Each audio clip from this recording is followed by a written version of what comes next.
जय श्री कृष्ण मित्रों, आइए देखते हैं सुमित ज्ञान यूट्यूब चैनल में। कहते हैं दुराभिमान का परिणाम बबरीक का वध। आप लोगों के समक्ष में जानकारी देने के लिए जा रहा हूं कि ये बबरीक किनका पुत्र था। बबरीक भीमसेन का पोता और उनके पुत्र घटोत्कच का पुत्र था।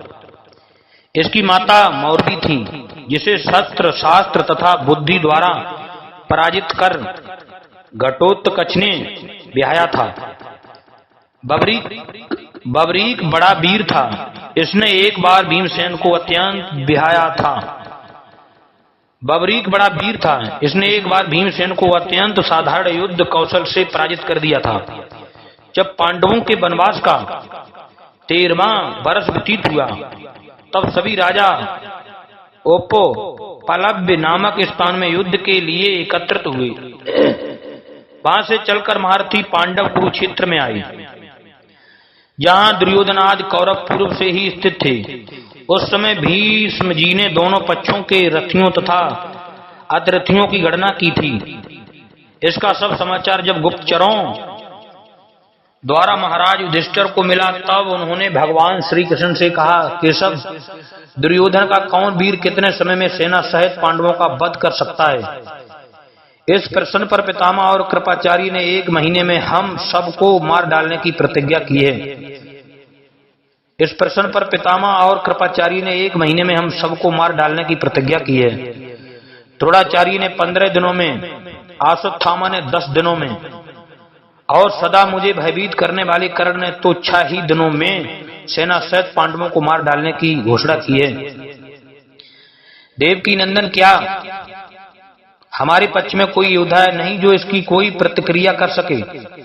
राजा युधिष्ठिर का यह वचन सुनकर अर्जुन बोले, महाराज, भीष्म आदि महारथियों की ये सारी घोषणाएं असंगत हैं, क्योंकि युद्ध संबंधी जय पराजय का निश्चय किसी काम का नहीं होता। इधर आपके पक्ष में ही बहुत से दुरदरस राजा हैं, जो काल के समान अजय हैं। भला सात्विक भीमसेन, द्रुपद, घटोत्कच, विराट, धृतद्युम्न आज से कौन पार पा सकेगा। सर्वथा अजय भगवान श्री कृष्ण भी आपके ही पक्ष में हैं। मैं तो समझता हूं इनमें से एक एक वीर सारी कौरव सेना का संहार कर सकता है। भला बूढ़े बाबा भीष्म, द्रोण और कृप से अपने को क्या भय है, पर इतने पर भी यदि आपके चित्त को शांति ना होती तो लीजिए, मैं अकेला ही युद्ध में सेना सहित समस्त कौरवों को 1 ही दिन में नष्ट कर सकता हूं। यह घोषणा मेरी है। अर्जुन की बात सुनकर बबरीक ने कहा, महात्मा, अर्जुन की प्रतिज्ञा मेरे लिए असम्य हो रही है, इसलिए मैं कहता हूं अर्जुन और श्री कृष्ण सहित आप लोग सब खड़े रहें। मैं 1 ही मुहूर्त में सारी कौरव सेना को यमलोक पहुंचा देता हूं। सिद्धांबिका के लिए दिए इस खंडक तथा मेरे इन दिव्य धनुष बाणों को तो जरा देखिए। इनके सारे मेरा यह कृतज्ञ सर्वथा सुगम है। बबरीक की बात सुनकर सभी क्षत्रिय विस्मित हो गए। अर्जुन भी लज्जित हो गए और श्री कृष्ण की ओर देखने लगे। श्री कृष्ण ने कहा, पार्थ, बबरीक ने अपनी शक्ति के अनुरूप ही बात कही है। इसके विषय में बड़ी अद्भुत बातें सुनी जाती हैं। पहले इसने पाताल में जाकर 9 करोड़ दैत्यों को क्षण भर में मौत के घाट उतार दिया था। फिर उन्होंने बबरीक से कहा, वत्स, तुम भीष्म, द्रोण, कृप, कर्ण आदि महारथियों से सुरक्षित सेना को इतना शीघ्र कैसे मार सकोगे। इन पर विजय पाना तो महादेव के लिए भी कठिन है। तुम्हारे पास ऐसा कौन सा उपाय है जो इस प्रकार की बात कह रहे हो। मैं तुम्हारे इस बात पर कैसे विश्वास करूं। वासुदेव के इस प्रकार पूछने पर बबरीक ने तुरंत ही अपना धनुष चढ़ाया और बाण साधना किया। फिर उस बाण को उसने लाल रंग के भस्म से भर दिया और कान तक खींचकर छोड़ दिया। उस बाण के मुख से जो भस्म उड़ा वह दोनों सेनाओं के मरम स्थलों पर गिरा। केवल 5 पांडव, कृपाचार्य, अश्वत्थामा के शरीर से उसका स्पर्श नहीं हुआ। अब बबरीक बोला, आप लोगों ने देखा, इस क्रिया से मैंने मरने वाले वीरों की मरम स्थान का निरीक्षण कर लिया। अब बस 2 घड़ी में इन्हें मार गिराता हूं।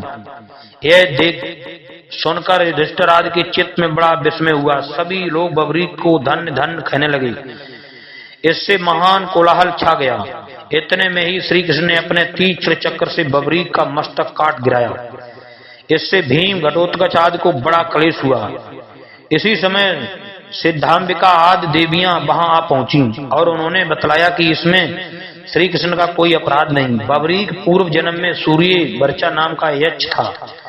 जब पृथ्वी भार से घबराकर मेरु पर्वत पर देवताओं के सामने अपना दुख रोप रही थी, तब इसने कहा था कि मैं अकेला ही अवतार लेकर सब दैत्यों का संहार करूंगा। मेरे रहते किसी देवता को पृथ्वी पर अवतार लेने की आवश्यकता नहीं।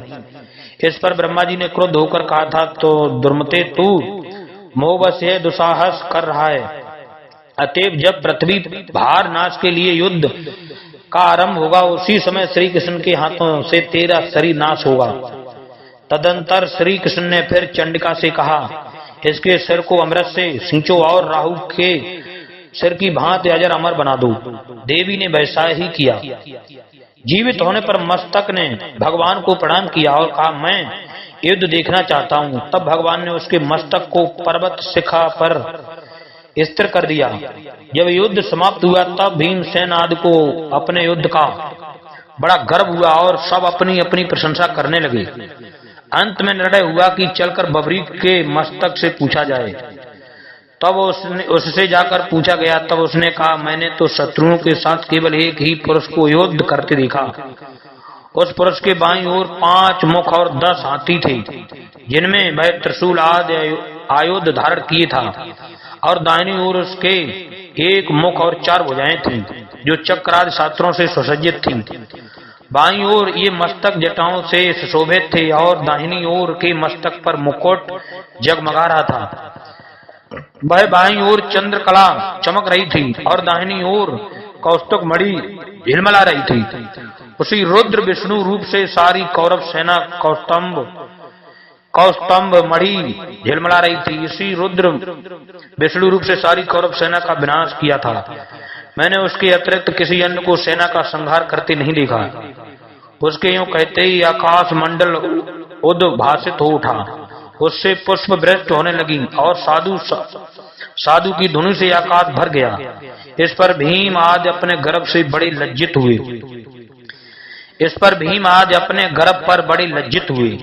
जय श्री कृष्ण। मित्रों, हमारे चैनल को सब्सक्राइब करें, लाइक करें, और भी ज्ञानवर्धक वीडियो आप लोगों को सुनने के लिए मिला करते रहेंगे। कहते हैं भगवान किस तरीका से संसार से, पृथ्वी से पापों के भार को दूर करते हैं, तो ये सब माया भगवान की होती है। भगवान के बिना संसार का एक पत्ता भी नहीं खिलता है। तेरी सत्ता के बिना है सब मंगल मूल, पत्ता तक हिलता नहीं, खिले नेको फूल। बिना भगवान की इच्छा के तो हमें अपनी इच्छा को हमेशा भगवान की इच्छा में रखना चाहिए। जय श्री कृष्ण। मित्रों, हमारे चैनल को सब्सक्राइब करें, लाइक करें, और भी ज्ञानवर्धक वीडियो आप लोगों के लिए सुनने के लिए मिला करती रहेंगी। जय श्री कृष्ण।